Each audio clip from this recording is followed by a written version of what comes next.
Hello, you wonderful people, and welcome to another episode of Super-Fanta-Fi. This being a show where we talk about TV shows of the supernatural, fantasy, and/or science fiction genre. For today's episode, I'm going to talk about the latest episode of The Magicians. So another great episode. In this episode, one of the things we learned is we finally learned what the library is all about. In particular, I wonder, is it Zelda's entire plan, or is it something the library in general came up together with? Either way, basically, it seems their plan is to do what I thought it is, to kind of take all the magic themselves. I was like, for what purpose? But it's going to be them. They're going to be the ones that they'll be the ones to decide who gets to have magic, who doesn't. You know, it's like, oh, this way they can make sure magic doesn't fall in the wrong hands. I mean, to be fair, that's the whole reason why the poison room existed. So basically, they're taking that concept and they're just expanding it not only to everything dangerous magic, but magic in general, because I guess in their mind, magic is that same thing. Like, magic has led to the situation, them being in what they are in.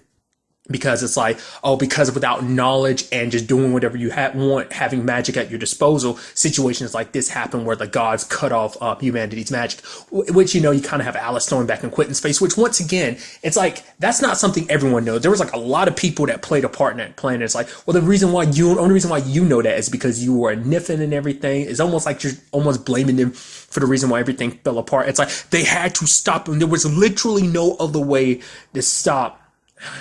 Once again, I'm going to Ember? Yeah, from, you know, destroying all of Fillorian, killing a lot of people and things, and just everything that lives in Fillory. So it's still that whole situation. But nevertheless, what was kind of interesting was Zelda being like, yeah, I want you to take this siphon. Okay, I want you to drain the power out of Julia. It's like, what? Yeah, it might potentially kill her, but we've all made sacrifices. I guess she's considering her daughter, the whole Harriet situation, which we don't know Harriet's dead, but definitely her and Victoria are kind of locked in between that realm, whether they come out of that or not. I don't know. I think that might be something we can potentially look forward to in the future, but I don't know. But Alice is kind of like, hesitant about it. She is talking about trying to find another way. But as, Penny, who was spying on her, put it out there, she was kind of not okay with it, but she didn't outright say no. So, because now it's that weird area, because for Alice, it's like, I guess she's scared most of all, like, because I guess she knows what she was like as a Niffin, and she's like, the last thing I need is to have magic again. Because I thought this was all about her trying to do her unified magic theory. I thought that's what it was about, but I think it's like stemming to this now, because it's like she knows how dangerous magic can be in the wrong people's hand. Because of magic being in the wrong hands, you had people like Martin Chapman becoming the beast and everything. So it's enough to kind of make you go, okay, not to want anyone to have that. But at the same time, and it's something I think Quentin brought up a good point. It's like, people make mistakes. People only grow because they learn from their mistakes. And if you do what you're doing, you're just taking away that choice, and choice matters. And it kind of turns into that whole situation of that. That's always a conversation when people try to create a utopia, because it's like, who are they, the library, to deem who's acceptable and who's not? Because who's to say you don't give the magic to someone? It's like, oh, you deem this person reasonable, respectable, and that person doesn't just turn out to end up becoming a Martin Chapman themselves. Because as we saw in timeline 23, it just took Quentin not having his shade to become, the beast himself. So who's to say something won't happen, that someone along the way they give magic to doesn't end up losing their shade and doing the exact same thing Quentin did in timeline 23. So it's stuff like that. But it's kind of also messed up that Alice kind of threw his dad in his face, because like, well, your dad, like, he's in remission right now, but the moment you bring magic back, that means that you're potentially going to have to, like, that's going to come back as well. And I'm so interested to see what goes forward with Alice and just everything, like what the library is up to. And even Julia, I think Quentin even brought it up too, like what the library does. The library literally grinds up fairies and sniffs them. So it's not like they're literally killing off a species for the aspect of getting whatever magic you can get. Something that kind of came up last week's episode too, about like how like a lot of creatures were hunted. I mean, you're literally going to like doing this by any means to get any magic they need. Which, once again, I'm still curious. I guess to get this all situated the way they need it to, they're trying to, they needed magic on their own to get things done. Maybe even to make the siphon or power up the siphon, they needed magic. So why they created this whole fairy dust situation. Like, are they using that themselves, or are they planning on selling that later on once they have monopoly over all magic, rather than giving it to people? That might be it. I didn't even think about it like that. Rather, they'll have all the magic itself. They'll absorb it, have it in a siphon. Because I was thinking like, oh, they'll siphon a little out out, give it to a person. It's like, but how do you judge how much to give someone?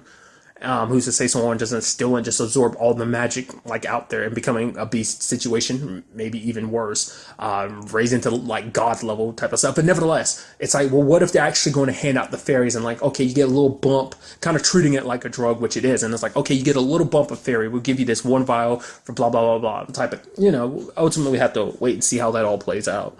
Another thing this episode is obviously, as I thought, it's obvious thing that was going to come from this, the whole Penny and Katie situation. That was awkward.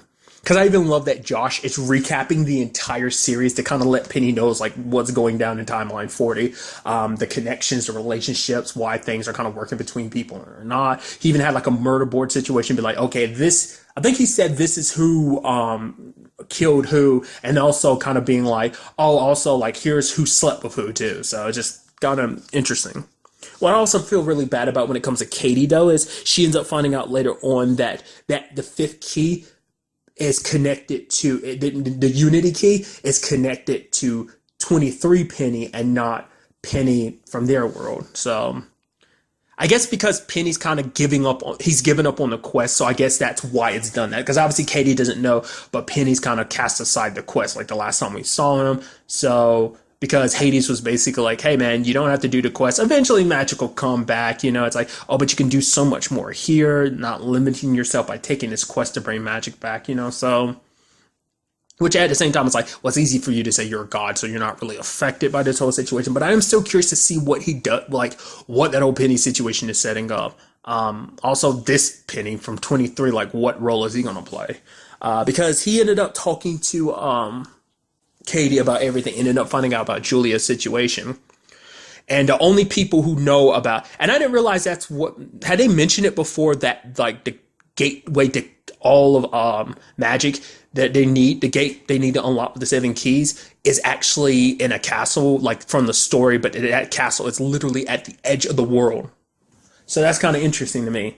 Because basically they're trying to find out what's in it, and they have to go to the only god they know, and that's sadly Raynar. At first it's kind of like, oh man, I thought he was going to get punished. It's like, oh, lo and behold, look, he actually is being punished because he's a pizza man. He doesn't have his powers as a god. Even though he's not the almighty god, it's still not easy just to kill him. His dad even giving him mercy and is like, okay, here's a bullet just in case, like Reynard wants an easy way out. Which them take it, I guess, because it's kind of interesting with that whole situation, because obviously Katie had her biggest issues with Julia because Julia didn't kill Reynard like she wanted to. But for Katie, she does recognize that like what she wanted was him punished, and now she sees he is being punished because he has to live amongst humans. He doesn't get to enjoy his godlike abilities. Also at the same time, like because they took the bullet from him, he doesn't have a way out of this. There's no easy way out of it in case things get too hard for him. So once again, it was nice to see what Julia did with the power too, being like, yeah, you see what happened? That little spark grew in me a lot more than it would in you, and just kind of showing off what she can do, freezing him like he was doing everyone else. It's like, how does it feel, you disgusting, terrible piece of shit? And it's like, yeah, get him. And I just like that whole aspect of kind of using everything. And it just kind of, she left him frozen. I would assume like it'll eventually wear off. I mean, to be fair, it's god power, so who's to say it won't last forever? I would assume it would, because eventually you'd want him to go back to his boring life, or maybe it is just going to leave him like that. I mean, he is a god, so who's to say? I mean, he probably won't die because it isn't that easy to kill a god. Penny, on the other end, is kind of like, oh, aren't you going to do more? I kind of get the feeling like there's going to be more to it, like he's going to come back and try and do more. But for now, it seems like he's listening to Katie and Julia. So what I also thought was kind of interesting about Julia's whole situation is she is literally becoming a god, because she's starting to hear people's prayers and stuff like that, which he did bring up a good point, Raynar, being like, being a god isn't all that easy. Like, there's a heavy burden that comes with that, because it's like, well, eventually it gets to that point, like, so many people are going to be calling, praying to you. It's like, you're going to try and do everything to help everyone, but it's like, can you, even with her? Like I said, I'm so curious to see what they're doing, because obviously they are setting Julia up to be god status, to actually be a god now, and I'm curious like what that entails. Because I like I said, like last episode, I was so certain, I'm like, it's going to end one or two ways. Either she does become all godly and stuff like that, like it's what I was thinking, like then she goes off on her own and continues to be a god, or someone takes that power from her. It's literally both options have popped up in this episode about either way that could go. And I have no idea which way they're going to lean to more when it comes to Julia. I mean, taking her magic away, her godly magic, will potentially kill her. So there's a good chance she might survive, but it also might kill her. So she heals Fogg's eyes. She heard Josh's prayers and just pops. She can kind of travel because she just kind of pops all over the place. She's just like, whoa, how'd you do that? It's like, yeah, she doesn't need a key or penny to travel, and she can do it with multiple people because she took them to find Reynard by herself. It's like, man, she's really tapping into that power. But that's so interesting because at first I was like, oh man, she's hearing people's thoughts. It's like, no, it's more like she's in tune with people's feelings and can hear their prayers. So, oh yeah, I'm kind of skipping over, but we do find out from Reynard that the whole situation about there being a monster in the castle is true. Basically, inside that castle behind all that magic is locked every terrible thing that's ever existed, which at the same time, like, even the library doesn't know. Either they know and they're willing to make that sacrifice if it means getting magic, or because the way Zelda was talking to us, almost like, yeah, they don't actually know for sure. It's like, it could really be a monster back there, or it could just be like, you know, the gods messing with them and just being like, oh, haha, you don't know everything. You know, the people who are trying to do right and do good are kind of being yanked around by their chains, essentially.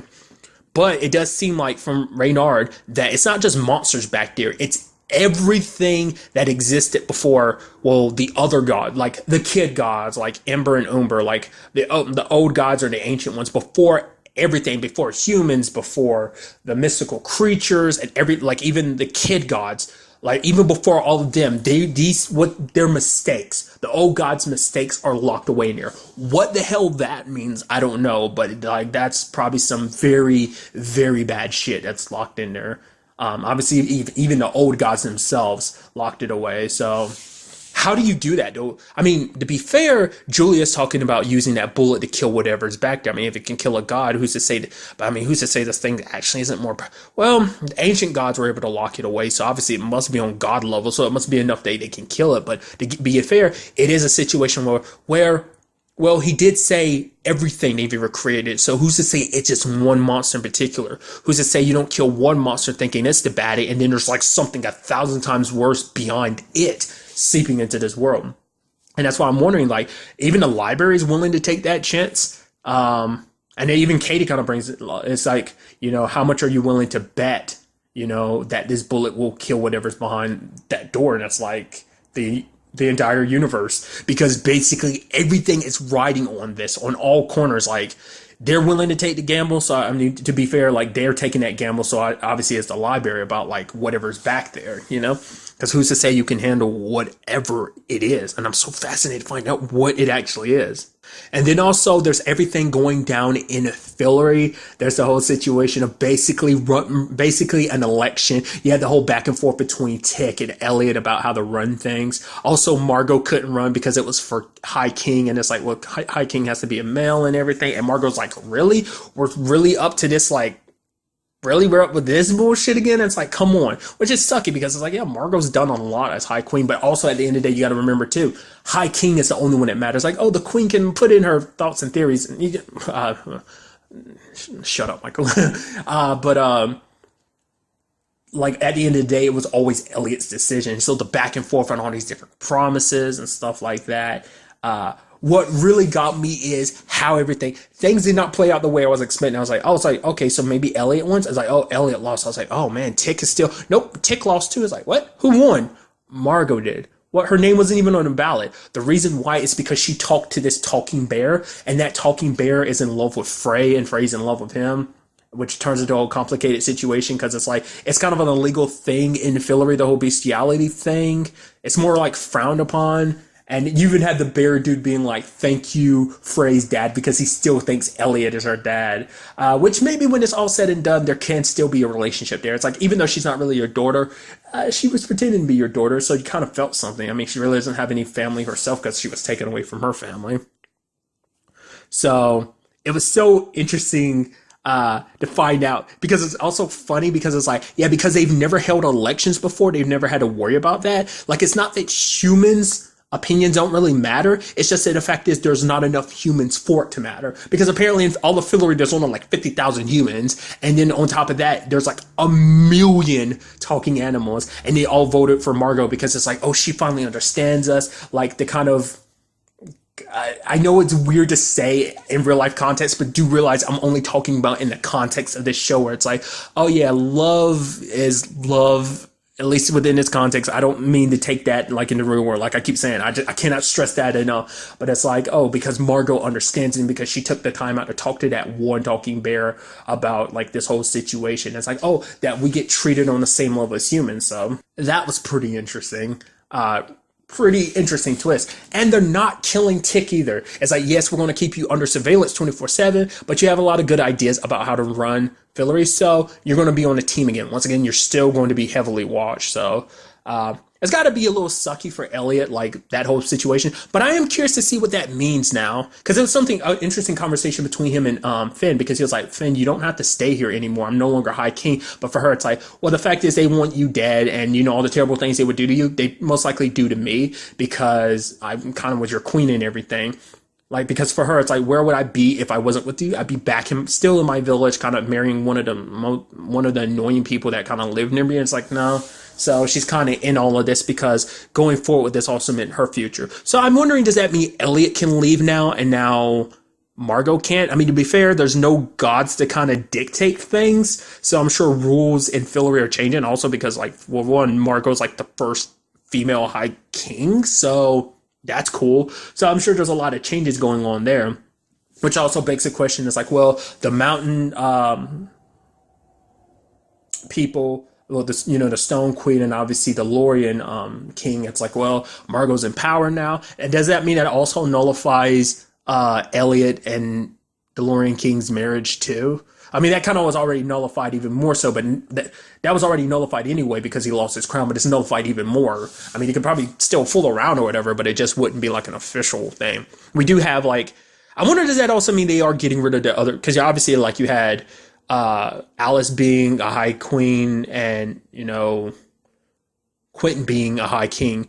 Well, not a High King, but like, you know, them being kings and queens themselves. So I wonder, does that mean Elliot has any position besides just being like her second? Like, it seems like all that matters now is the High King. There's no more other thrones to it because, you know, I don't know. It's definitely going to be interesting to see where Margot goes forward from here. Like I said, just because it kind of makes sense too, because what they were setting Margot up to, because like Margot, I feel like Elliot's had a lot of progression, but I feel like Margot has had a lot too. Like, especially comparing her from who she was in the beginning, much like Elliot trying to change, like she tried to change and she's changed a lot, trying to do the right thing. It's pretty interesting. Also, the Fairy Queen giving her her eye. I mean, not necessarily her eye back, but a fairy eye, and which I love Finn being like, really? What about me? How about some fairy toes? But it's like, it looks like she made it look like, because it's like, oh, that eye's like super dilated, isn't it? It's like, oh, I didn't correlate in my head. It's like, oh yeah, that's a fairy eye. But she made it look like Margot's eye. It's like, yeah, it's going to come and like, you'll understand it in the future. I'm like, so, okay, so the fairy eye comes with some cool shit, but Margot's got to figure it out, and it's going to become very important in the future. I can only assume. It's like, yo, that's dope. Which is kind of, there's a part of me that's like, oh, that's awesome. But there's something that's like, that means sadly Margot's not going to be wearing an eye patch anymore. Well, she looks so badass with the eye patch. But hey, you know, I want her to kind of feel whole and better again, because she thought she'd never get her eye back, which she isn't. She's just got a different eye now, but still. Because an interesting thing that also kind of got brought up this episode about the fairies that I didn't correlate, why that, like, because it seems like this whole situation with the fairies, the reason why they were having their babies in this world is because the fairy realm isn't suitable for them to have their own children. That's why they kidnap children in their whole ploy to kind of get control of people, to kind of eventually take control of the land so they can have their babies and continue their species. But now things have kind of been ratified, so it's kind of like, okay, the fairies will coexist on Earth. There's also another element I haven't even thought about yet, kind of throwing it out there. It's kind of a wrench in this whole plan. Let's not forget Irina is still out there. I don't know if that's necessary. I don't know if she knows that Julia is behind the whole situation of her whole family getting massacred. I know she's going to hold a grudge against the fairies, but that could be something we see in the future. I mean, we do know she has close ties with the library, but maybe the library won't work with her anymore because like, well, you no longer have any use to us, so we're not going to help you. Or maybe they will help her because it's like, well, you helped me. So who's to say that the library isn't also co-working with Irina? Is it Irina? No, it's Irene. I keep saying Irina. Sorry. It could. Where am I getting that from? The Last Remnant? Is that where I'm pulling that from? I think so, Irina. But Irene, I guess, maybe the whole situation with Alice could also be further manipulation beyond that. Like, there's no telling what this all means and how this is all going to play out. And then finally you had Quentin talking to his dad, kind of explaining everything. And it's kind of neat that his dad was like, yeah, magic's going. And he's like, what? He's like, yeah, I might not be like a magician like you, but he's like, even I could feel it kind of being sucked away, that it was kind of going. And he's like, so you came here for my permission? And Quentin was kind of like, no, I'm not. I'm just here. He felt like I owe you the truth to tell you, like, this is going down, that I'm going to do this. Because it was something Quentin was like, am I going to have to be the cold-hearted person I need to be to kind of get the job done? Like, yeah, because either way he does it, there will be people hurt. Because it's even something Julie was talking about, like, there's no telling how the dominoes are going to fall either way, especially like, let's say with this monster situation, what it means by restoring magic, like, because it's the fact of the matter is, I don't think you can like see the ultimate outcome in any direction, like what this means. I mean, something I didn't even think about either is like, what does this mean when the old gods find out, oh, you turn magic back on without her permission? Yeah, like what are they going to do? So, it does seem like Quentin's dad is kind of shitty about the situation, but it does seem like he is supporting Quentin. I was kind of legitimately halfway expecting him to knock Quentin out and be like, well, I can't let you do that, son.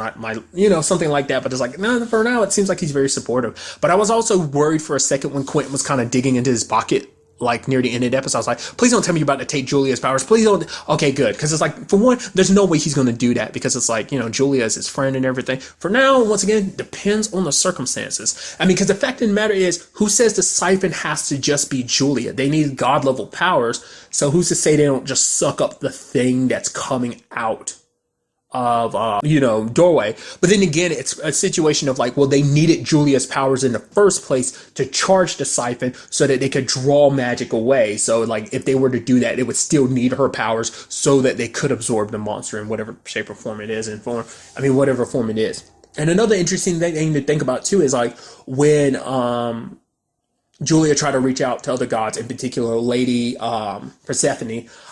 They even tried reaching out to the party dude, but that dude's Instagram had got deleted. But the fact is that the two gods that they knew about, they tried to talk to, it like they just up and disappeared. And you had the whole thing with Hades and Penny, which makes me think that was more so meant to hinder the quest, maybe. So it's like, I think the gods know a lot more than what they're letting on about. Like, they're probably trying to stay the hell away from this situation because they don't want to suffer the wraths of their parents. Maybe that's what that is. I don't know. It just seems a little suspicious that the only god they come across is Reynard. I mean, to be fair, Reynard's kind of left out in the code because it's like, well, you're on punishment. So I don't know. Next week is the season finale, and I have no idea how this is all going to play out. I'm super excited to find out where everything takes us going forward. Will Alice be an ally in this? Will she ultimately betray them? What's up? What's going to happen with Katie, with this new Penny happening? I mean, what does that mean going forward? Does that mean we'll never see our old Penny anymore? We'll just be seeing this new Penny, or we'll be spending more time with 23 Penny and eventually kind of pop in every once in a while with 40 Penny? So many questions. Will Josh be the ultimate hero we need this season? Why I'm just saying that because it's like, I get the feeling like Josh is going to do something spectacular, or maybe he'll do absolutely nothing. Either way, I'd be fine with either one, just because it's just like, it's just amazing that Josh is here in the first place. Also, I completely forgot to acknowledge, like, the fact is Julia was kind of making up for her past. The entire forest she burned down back last season when she didn't have her shade, repopulated everything within seconds, which I'm also curious, well, it seems like she fixed a lot of stuff, which slightly helped Elliot in the, race, but obviously it didn't help all that well. It's considering him and Tech still lost anyway. But nevertheless, I wonder, do all the people come back too? I would assume they are because they're connected to trees, or maybe they're dead forever, or maybe this would be an opportunity for them to be reborn. Whatever the case may be, I would assume because it is a special force of talking trees, so obviously it would, the trees being brought back mean the wood people are brought back. I forgot what they're called. So Like I said, we will just have to wait and see what goes down in the season finale. But really, that's all I want to talk about in this episode. Till the next time we meet, be happy, be safe, live life to the fullest, and enjoy it. Good day and good